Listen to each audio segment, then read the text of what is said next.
Okay, so Vega Jewelers varu presenting the bouquet. నమస్తే విజయవాడ. నమస్తే. Sorry Suma గారు, నాకు మైక్ ఇవ్వడానికి కొంచెం డిలే అయింది. విజయవాడలో ఇది ప్రీ రిలీజ్ ఫంక్షన్లా లేదు, సక్సెస్ మీట్ చేస్తున్నట్టు ఉంది. Thank you.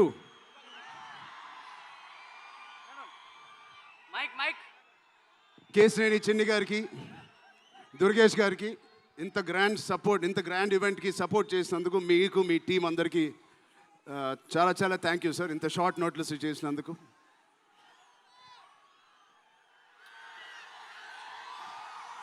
విజయవాడ అసలు మీ అందరి మధ్యలో ఇక్కడికి వచ్చి చేసుకున్నందుకు మీ అందరికీ థ్యాంక్ యూ సో మచ్. చాలాసేపు నుంచి వెయిట్ చేసినందుకు. ఇంత హీట్లో షర్ట్ అంతా మొద్ద అయిపోయింది అందరికీ. బట్ ఈ హీట్ని, ఈ ఎనర్జీని చాలా ఇంతసేపు ఎంజాయ్ చేసాం. విజయవాడలో చేయాలనుకున్నాం. ఎప్పుడైతే డిసైడ్ అయ్యామో నేను సతీష్ గారికి చెప్పాను, ఇది మా లక్కీయెస్ట్ సిటీ. నాన్నగారికి కానీ మాకు ఖైదీ నెంబర్ 150 కూడా ఇక్కడే చేసాం, ఇందిరా కూడా ఇక్కడ చేసాం. సో ఆ లక్ని కొంచెం మేము ఇంటికి తీసుకెళ్దామని ఇక్కడికి వచ్చాం. మీ అందరికీ, తమ్ముళ్ళకి, ఇక్కడ ఉన్న అన్నయ్యలకి, వచ్చిన అక్కలకి, చెల్లెలకి, మీ అందరికీ పేరున థ్యాంక్స్. అలాగే టీవీలో చూస్తున్న మా అభిమానులకి, వాళ్ళందరికీ చాలా థ్యాంక్ యూ. సరే, పెద్ది అన్ని విజువల్స్ చూశారు మీరు. పెద్ది ఎన్నో కథలు వింటూ ఉంటాం ఆర్టిస్ట్గా. కొన్ని కథలు విన్నప్పుడు నచ్చుతాయి, కొన్ని కథలు విన్నప్పుడు ఆశ్చర్యపరుస్తాయి. బట్ పెద్ది అనే కథ మాత్రం విన్నప్పుడు ఎక్కడో గుండెలో, నా హృదయానికి చాలా దగ్గరగా హద్దుకుని ఉన్న ఒక కథ. ఇలాంటి కథ మా నాన్నగారు చెప్పినట్టు 10 సంవత్సరాలకు ఒకసారి వస్తుందేమో ఇలాంటి కథ. అలాంటి కథ నాకు వచ్చినందుకు ఫస్ట్లీ నా సుకుమార్ గారికి, బుచ్చిబాబు గురువు గారికి నేను మనస్ఫూర్తిగా థ్యాంక్స్ చెప్పుకుంటున్నాను. నా దారిలో, నా ఈ సినిమా జర్నీలో నాకు ఇలాంటి ఒక కథ ఇచ్చినందుకు. ఇది నా లైఫ్ లాంగ్ నా సినిమా లైబ్రరీలో వన్ ఆఫ్ ద టాప్ ఫిల్మ్స్గా నిలిచిపోతుంది. పెద్ది చాలా చేసింది, నన్ను వ్యక్తిగతంగా ఒక మంచి దారిలోకి మార్చింది. ఒక యాక్టర్గా నాకు చాలా సాటిస్ఫాక్షన్ ఇచ్చింది. Love you.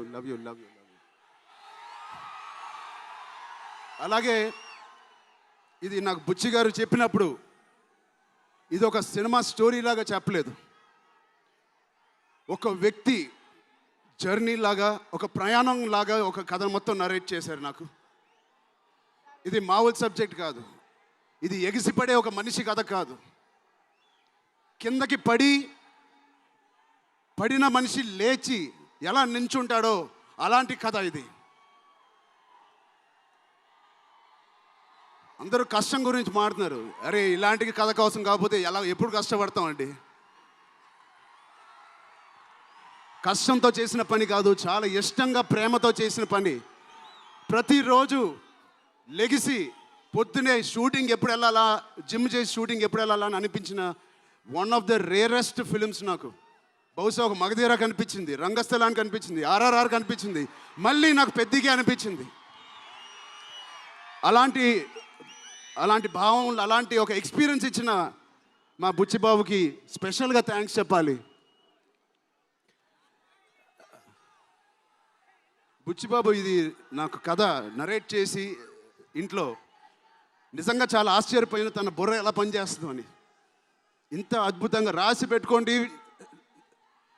ఇండియాలో నంబర్ 4 or 3 టాప్ డైరెక్టర్స్లో బుచ్చిబాబు పేరు ఉంటుంది ఫ్యూచర్లో.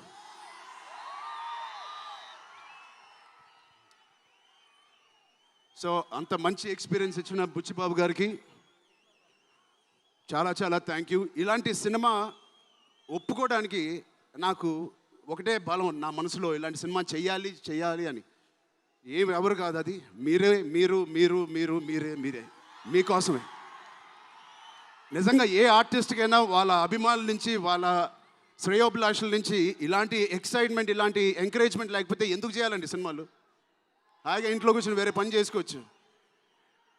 మీకోసం చేతులు ఇరక్కొట్టడమే కాదు, రక్తం చింది కూడా పని చేస్తాను మీకోసం.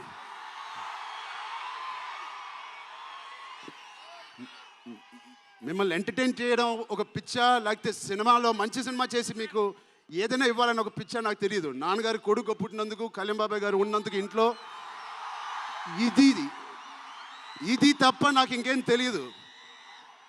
బహుశా ఇంకోటి తెలుసుంటే ఇలా ఇంత పెద్ద ఆర్టిస్ట్ నేను ఒక ఫీల్డ్లో అయ్యేవాడిని కాదు. నాకు తెలిసిందల్లా సినిమా సినిమా సినిమా. సో నేను చనిపోయే వరకు మిమ్మల్ని ఎంటర్టైన్ చేస్తూనే ఉంటాను, అది రాసి పెట్టుకోండి.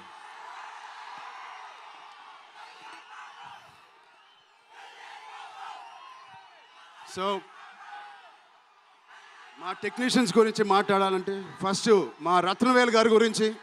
ఇది 4వ సినిమా రత్నవేల్ గారితో. ఇంత బ్యూటిఫుల్గా మమ్మల్ని అందరినీ ప్రజెంట్ చేసి ఆయన సీనియారిటీని మాకు సపోర్ట్గా ఇచ్చిన ర్యాండీ గారికి ఆయన స్పెషల్ థ్యాంక్ యూ. అలాగే పనిచేసిన అవినాష్ కొల్లా గారికి థ్యాంక్ యూ సో మచ్. అద్భుతంగా ఇచ్చారు మా పెద్ద వరల్డ్ని. Naveen Nooli thank you so much, fantastic editing. మిగతా టెక్నీషియన్స్ అందరూ, మా అనంత్ శ్రీరామ్ గారు, బాలాజీ గారు, మా choreographer Jani master, Bosco master, thank you so much. మిగతా సింగర్స్ అందరికీ థ్యాంక్ యూ సో మచ్. మా సతీష్ గారి గురించి చెప్పాలి. మొదటి సినిమా ప్రొడ్యూసర్ లాగా కాదు, ఒక 50 సినిమాలు తీసిన ప్రొడ్యూసర్ లాగా ఆయన దీనికి పనిచేశారు. ఆయన ఒక పెద్ద కన్స్ట్రక్షన్ కంపెనీకి యజమాని. దాంట్లో కూడా ఒక నంబర్ 1 స్థాయిలో ఆయన ఎదుగుతూ వెళ్తున్నారు. ఆయనకి ఏం పని ఇచ్చినా ఇంత చిత్తశుద్ధితో, ఇంత డెడికేటెడ్గా చేయలేదు. ఆయన చేస్తారు. మామూలుగా నేను పనిచేసిన 1-2 ప్రొడ్యూసర్లు టీ తాగి భోజనానికి వచ్చి వెళ్ళిపోతారు. అలాంటి టీ తాగి వెళ్ళే ప్రొడ్యూసర్ కాదు.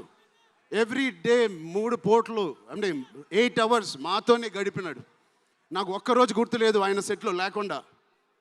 అంత బాగా ఆయన ఇలా మాకు సపోర్ట్ చేసినందుకు, వెన్నుపోటు కాదు సారీ వెన్నంట మాకు ఉన్నందుకు సతీష్ గారు థ్యాంక్ యూ సో మచ్. అలాగే మా కో ప్రొడ్యూసర్స్ అండ్ ప్రెజెంటర్స్ మైత్రి రవి గారికి, నవీన్ గారికి కూడా థ్యాంక్ యూ. బిఫోర్ యూ వాళ్ళకి కూడా thank you. India wide release చేస్తున్న మా జియో సినిమాకి కూడా చాలా థ్యాంక్ యూ. టీ సిరీస్ మ్యూజిక్కి చాలా థ్యాంక్ యూ. ఇంకా ఎవరెవరు అసోసియేట్ అయ్యారో వాళ్ళందరికీ చాలా చాలా thank you. Rahman sir, you are the biggest pillar of Peddi. మేమందరం ఎంత కష్టపడ్డామో 2.5 సంవత్సరాలు, 280 రోజులు, దానన్నిటినీ మీరు దగ్గర తీసుకొచ్చి దానికి ఒక ప్రాణం పోస్తున్నారు. రోజు 6 గంటల మార్నింగ్ వరకు పనిచేసి పడుకుంటున్నారు ఆయన డెడికేషన్కి, ఆయన సినిమాలో పనిచేస్తున్నందుకు చాలా చాలా చాలా థ్యాంక్ యూ. ఏంటి విజయవాడ?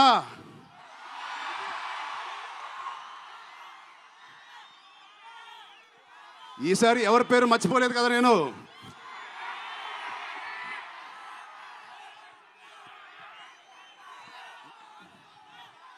ఆ చంద్రుల్లో ఒక ముక్క జారిందే నా పక్క. మా జాన్వి గారికి ఇక్కడ శ్రీదేవి గారు ఎక్కడున్నారో జాన్వి గారిని చూసి ఎంతో మనస్ఫూర్తిగా, ఎంతో గర్వంగా ఆనందపడుతూ ఉంటారు. అలాంటి జాన్వి గారు ఈ సినిమాలో మాతో పనిచేసినందుకు చాలా చాలా thank you Janhvi garu. You are the happiness of the film. You bring joy to all of us when you come on stage, the way you work. చాలా చాలా పెద్ద లైఫ్ ఉంది మీకు. I wish you so much all the best. మీ అమ్మగారి కన్నా చాలా పెద్ద హీరోయిన్ అవ్వాలని కోరుకుంటున్నాను.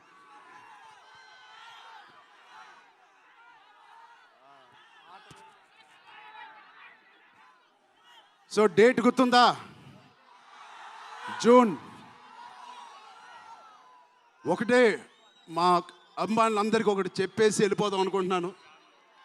యాక్చువల్గా వెళ్ళాలని లేదు, ఇక్కడే ఉండాలని ఉంది మీతోనే. Love you. ఎప్పుడైనా ఒక ఆట ఓడిపోతే అది ఆటగాడు ఓడిపోయినట్టే కాదు, ఒక దేశం మొత్తం ఓడిపోయినట్టు ఏ ఆటైనా.